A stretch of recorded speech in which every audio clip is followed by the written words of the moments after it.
Hello, my name is Dr. Charles Durr, and I've been a practicing chiropractor for 12 years now.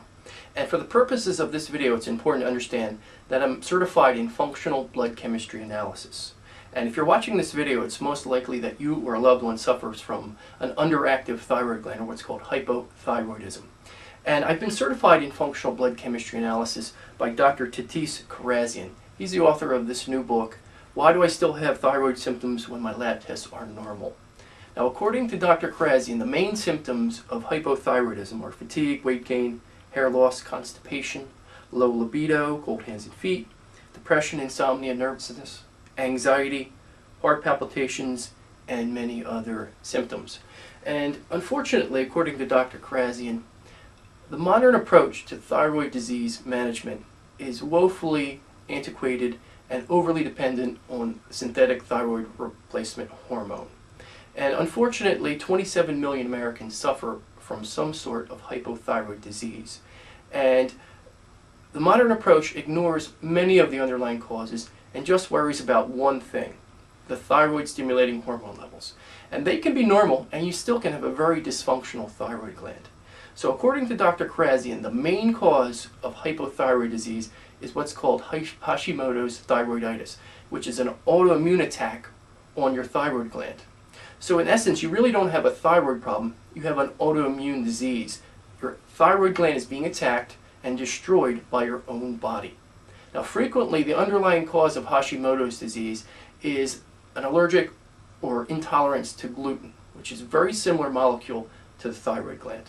So gluten is frequently implicated when you have Hashimoto's disease, but there can be other causes as well. Now, it's important to understand that Hashimoto's can be managed so that the immune attack slows down or is abated to a point where the thyroid can function normally. But if it's ignored and just thyroid stimulating hormone is used to ever compensate for the loss of thyroid tissue, the loss of tissue will never stop, and eventually it will burn out and cause permanent loss of thyroid function. So it's important to understand that it can be managed nutritionally with nutritional compounds, dietary changes, and so forth. But another problem with managing Hashimoto's is the lack of a comprehensive blood chemistry panel. And there are 7 subtypes of thyroid hormone that can be tested for, and 2 antibodies, thyroid binding globulin and thyroid peroxidase. Now, if there are antibodies to those 2 hormones or compounds, then you have an autoimmune attack. But if you have a thyroiditis and you have positive antibodies, that means you have an autoimmune disease probably attacking somewhere else in the body. And you could be getting a B12 anemia, or it's called pernicious anemia, from an autoimmune attack.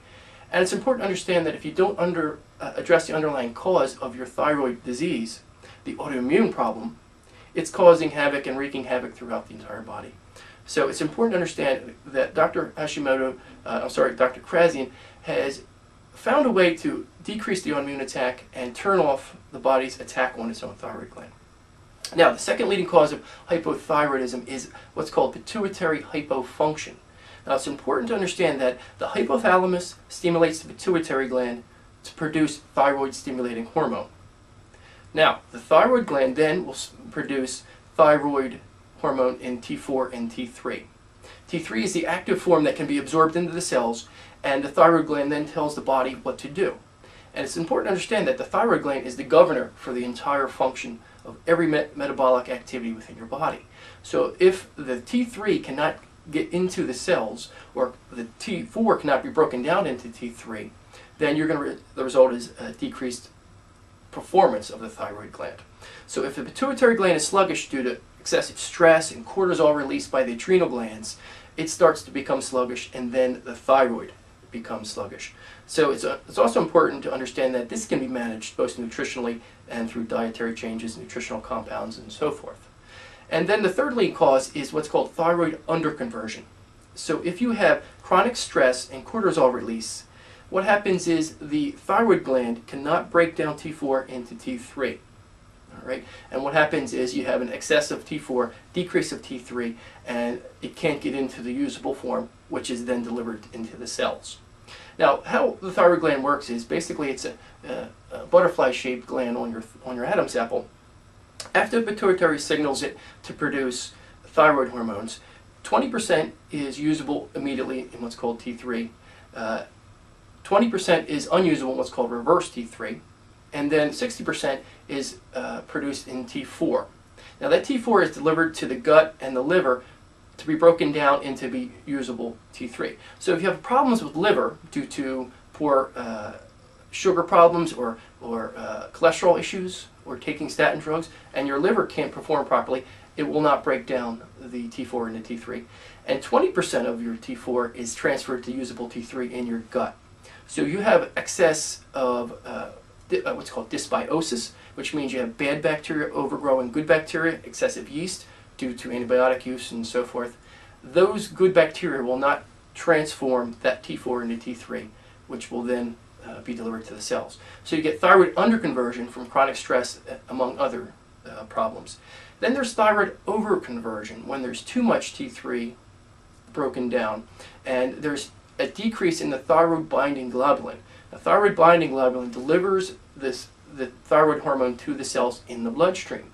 So if you have insulin resistance, hypoglycemia, dysglycemias, or even diabetes, you tend to have a decrease in the thyroid binding globulin and too much conversion of T4 into T3.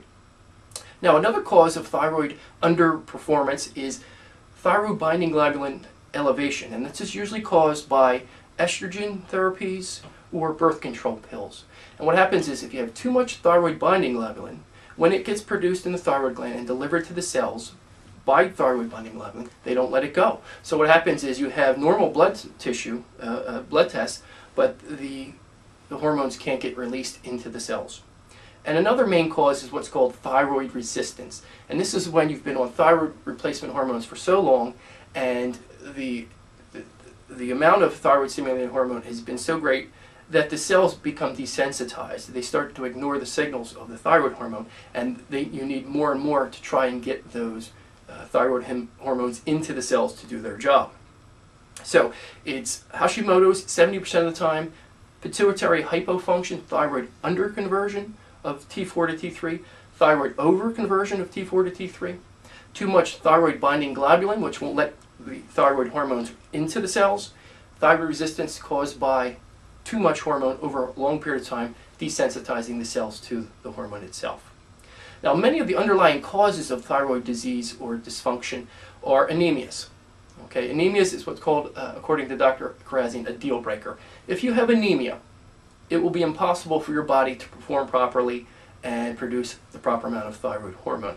So it's one of the first things we address nutritionally in our protocol. Dysglycemia is also a very, very big cause of thyroid disorders. Dysglycemia is, like I said before, contribute to thyroid overconversion, increased thyroid binding globulin, and overall stress on the adrenal glands, the liver, and so forth. Because if you have excess blood sugar, the liver has to break down that sugar into fat. You see a raising of your triglycerides, and the liver then becomes overburdened, where it can't convert T4 into T3 like it's supposed to.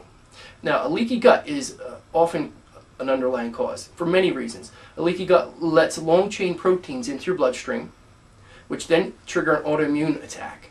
An autoimmune attack creates an environment where Hashimoto's is very, very much more likely. So if your immune system is being constantly overburdened by false alarms, by intruders through your leaky gut, you're going to have an autoimmune attack which will rage on and on. All right, so if we don't get to the bottom root cause of that autoimmune attack and restore gut permeability to its proper integrity, then the Hashimoto's disease or thyroid autoimmune disease will rage on no matter what you do. All right? Now, adrenal fatigue is epidemic in our society. Adrenal fatigue is when your stress hormones are constantly overworked, and your adrenal gland releases cortisol, which causes any number of thyroid underconversion and decreasing brain activity and decreased pituitary function. And it's one of the things that's most likely going to be contributing to a variety of problems in your overall health as well. So if you have adrenal fatigue or adrenal overactivity, that has to be addressed. And then there's estrogen or testosterone overload. If you're on a hormone replacement, or if you're taking birth control pills or creams for progesterone and what have you, you tend to have a buildup of these hormones in your system, and they tend to be stored in the fat. And what happens is you have a sluggish liver because your thyroid gland controls your liver metabolism. So it can't eliminate these estrogens, and they start to build up. And then they cause increase in thyroid binding globulin, and thyroid overconversion is caused by the liver toxicity as well. So it's a vicious cycle going on there. And then there's immune dysregulation. Now, frequently, thyroid disease occurs after pregnancy and postpartum symptoms occur. And what happens is when you are pregnant, if you really feel good during your third trimester, it's because your immune system has been overbalanced to a Th1. Now, Th1 is your body's active attack on an invader, where the Th2 is the B cells that kind of regulate the activity. So if you are in your third trimester and you feel really good, it's because most likely your Th1 dominance has been enhanced to kill off any invading organisms or chronic bacterial viral infections you may have. But then after pregnancy, it switches back the other way and causes you to feel lousy, and it prompts an autoimmune attack on your thyroid gland. So we have to test to see if you're Th1 or Th2 dominant, and we have to rebalance the two to make sure that the autoimmune attack is abated and your immune system is working properly. And finally, there's neurotransmitter dysregulation. And if you have a shortage of dopamine or serotonin due to any number of reasons and contributed to and caused by thyroid dysfunction, the serotonin or dopamine will then affect the hypothalamus, which will then affect the pituitary, which then will affect the thyroid gland. And there's 22 subsets of these disorders that can be tested for and have been detected by Dr. Krasian. So I encourage you to go to thyroidbook.com, read this book, and understand the many causes and treatments of thyroid disease.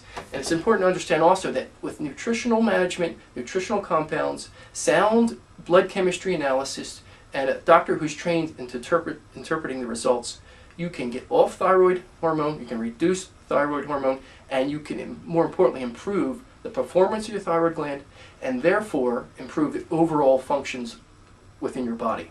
So if you're a person who is interested in making changes in their nutritional daily intake of foods, whether it be eliminating foods altogether or adding foods that you should be eating, taking nutritional compounds, and being motivated to be healthy, to get off medications, not just ever manage your disease with chemicals, this program is excellent for you. Now, this isn't for everybody. If you're unwilling to go off gluten, do not even call us. If you're unwilling to make changes in your diet, do not call us. If you are interested in making changes and being healthy in the true sense of the word, please give us a call. The number attached here. We'd be happy to give you an evaluation. We'd give you a blood chemistry analysis, and we would determine if we can help you. If you really want to be helped and you're motivated to make changes, this program is for you. Go to thyroidbook.com and read the book before you even make the appointment. And that's a requirement if we're going to accept you as a patient. You must read the book first, among other stipulations. We don't accept everybody, okay? And this isn't a type of program that works for everybody. You can't kind of pick and choose what you're comfortable with doing. So if you're really motivated, get the book, read it, call us, make an appointment. We will evaluate your blood chemistry and we'll put you on a program that can lead to overall health and thyroid improvement. Until then, I wish you luck. Hope to see you soon.